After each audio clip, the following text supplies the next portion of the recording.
ചേന പരിചയപ്പെടുത്തുക. ചെറിയ ചേനല്ല കേട്ടോ, വലിയ ചേനയാണ്. അപ്പൊ പന്നി വരുന്ന സ്ഥലമാണിത്. ഇന്നോട്ടും ഇതിങ്ങനെ നിൽക്കുമ്പോ കണ്ടില്ലേ, ഞാൻ അപ്പൊ നിന്നാല് എന്നേക്കും ഐറ്റുണ്ട്, കണ്ടാ മനസ്സിലാവും. എന്നെ കണ്ടോ, ഇപ്പൊ ഞാൻ നിന്നാലും എന്നേക്കും ഐറ്റുണ്ട്. അപ്പൊ അത്രയും പഴക്കമുള്ള ചേനയാണ് ഇത്. പന്നികളുടെ ഇടയിൽ നിന്ന് എങ്ങനെ ഞാൻ വളർത്തുന്നത് നിങ്ങൾക്ക് മനസ്സിലായോ?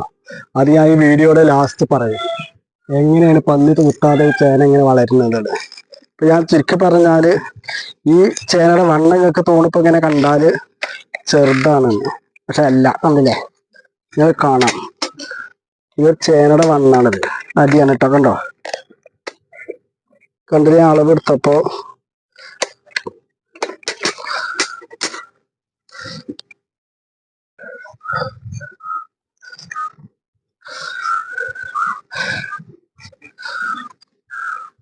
കണ്ടോ. അതേപോലെ ഇതാ വേറെ 2-3-4 ചേന ഒന്നായിട്ട് നിൽക്കുന്നു. നീ കാണാം, അതൊക്കെ എന്നേക്കും ഐറ്റുണ്ട് കേട്ടോ. ഇതൊരു ചേന, അത് എന്നേക്കും ഐറ്റുണ്ട്.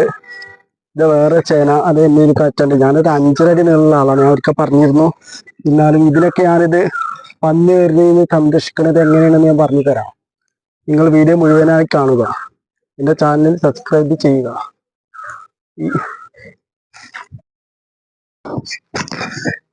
ഇതിന് ഞാൻ ഇട്ട് കൊടുക്കുന്നത് എന്താ വെച്ചാൽ കോഴികളാണ്. കോഴിക്കാട്ടം, നല്ല ഉണങ്ങി പൊടിഞ്ഞ കോഴിക്കാട്ടൊക്കെ നല്ല ഇട്ട് കൊടുക്കും. ഇത് നല്ല വളരാൻ വേണ്ടിയിട്ട്. ഇപ്പൊ ഈ ഓണത്തിന് പരിക്കാച്ചിട്ട് വെക്കുന്ന ഒരു സാധനമാണ്, കൊല്ലം പരിക്കണം. അപ്പൊ നല്ല കോഴിക്കാട്ടിട്ട് കൊടുക്കുക. കുറച്ച് ചപ്പൊക്കെ ഇട്ട് നന്നായിരുന്നു. അത് ഞാൻ എൻ്റെ കയ്യിൽ ഇപ്പൊ അവിടെ ചപ്പില്ല. അതിന് ശേഷം ഞാൻ ചെയ്യുന്നത്, ഇത് നല്ലോണം മണ്ണിട്ട് വെക്കാം. ശേഷം കോഴിക്കാട്ടോ ചാണകപ്പൊടി എന്ത് വേണേലും ഇടാം, അല്ലാതെ ഇങ്ങനെയൊന്നും ഇല്ലാത്ത. ഞാൻ കോഴിക്കാഷ്ടാണ് ഇവിടെ വല്ലാതെ കിട്ടുക, അതുകൊണ്ട് അതിട്ടോ. എന്നിട്ട് ഇതേപോലെ തടമെടുക്കാം. ഞാൻ തടമെടുക്കണമെങ്കിൽ കാണാണ്ടല്ലോ. അതേപോലെ നല്ല 4 വറുത്തുനിന്ന് മണ്ണിട്ടിട്ട് തടമെടുത്തെടുക്കുക.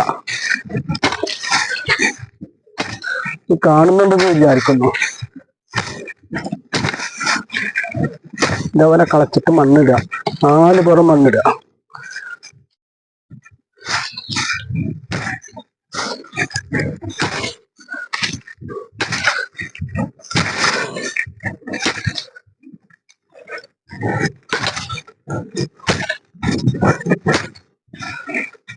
ഒരു 4 പുറം മണ്ണെടുത്ത്, അത് വലിയ ചേന കൊണ്ട് നല്ല മണ്ണിടണം, ഇത് പൊങ്ങി ചാടും, അങ്ങനത്തെ പ്രശ്നങ്ങളൊക്കെ വരുന്നത്. ചെറിയ ചേനല്ലേ, അപ്പൊ കാണിച്ചു തന്നല്ലോ, വലിയ വലിപ്പമുള്ള ചേനയാണ്.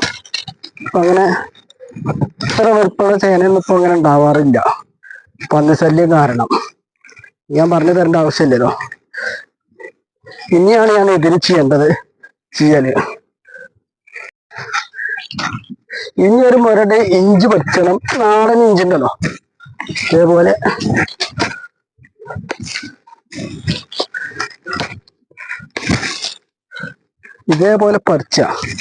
പറിച്ചണമെന്നില്ല, പച്ച ഉണ്ടെങ്കിൽ കേട്ടോ, ഞാൻ പറിച്ചോന്ന് മാത്രം. ഇതേപോലെ എന്നിട്ട് ഇളങ്ങനെ പൊട്ടിച്ചെടുക്ക. കണ്ടില്ലേ, ഇതേപോലെ ഇല പൊട്ടിച്ചെടുത്തിട്ട് ഇതേപോലെ ഇല പൊട്ടിച്ച പന്നി ഈ സാധനം തിന്നൂല കേട്ടോ. ഈ സാധനം പന്നി കഴിക്കാത്ത സാധനമാണ് ഇഞ്ചി മഞ്ഞളൊക്കെ, അതേപോലത്തെ സാധനങ്ങള്. എന്നിട്ട് ഇതെന്ത് ചെയ്യാം, ഇതിന്റെ ഇടയിലൊക്കെ അങ്ങനെ വെച്ച് കൊടുക്കുക. ഇത് വെച്ച് കഴിഞ്ഞാല് പന്നി ഒരിക്കലും വരൂല, പന്നി തൊടില്ല. പന്നിന്നല്ല, മറ്റുള്ള സാധനങ്ങളൊന്നും. ഇഞ്ചി വലിയ ഡേഞ്ചർ സാധനം, ഇഞ്ചി മഞ്ഞളൊക്കെ വെച്ചേക്കാം. അതാണ് ഞാൻ ചെയ്യല്. ഞാൻ പറയല്ലോ, പന്നി നല്ലുള്ള ശല്യമുള്ള ഏരിയയാണ്.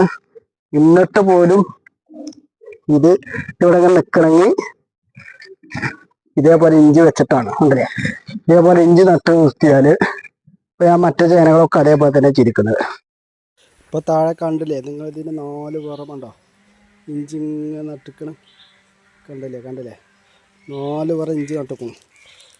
കാണാണ്ട് വിചാരിക്കുന്നു. കണ്ടോ, ഇതേപോലെ ഇഞ്ചി നട്ട് കഴിഞ്ഞാൽ 4 പുറം ഇഞ്ചി നട്ട് കഴിഞ്ഞാൽ പന്നികൾ വരില്ല. അതാണ് ഞാൻ ചെയ്യല്.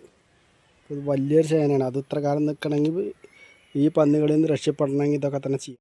ഇതേപോലെ ചേനയുടെ ഇടയിൽ മഞ്ഞൾ നട്ടാലും വലിയ പന്നികളുടെ ശല്യങ്ങൾ ഉണ്ടാവില്ല. അപ്പോൾ കണ്ടില്ലേ, കുറേ ചേനയുടെ ഇടയിൽ മഞ്ഞൾ നിൽക്കുന്നുണ്ടല്ലേ, കണ്ടില്ലേ. നിങ്ങൾ കാണുന്നുണ്ട് വിചാരിക്കുന്നു.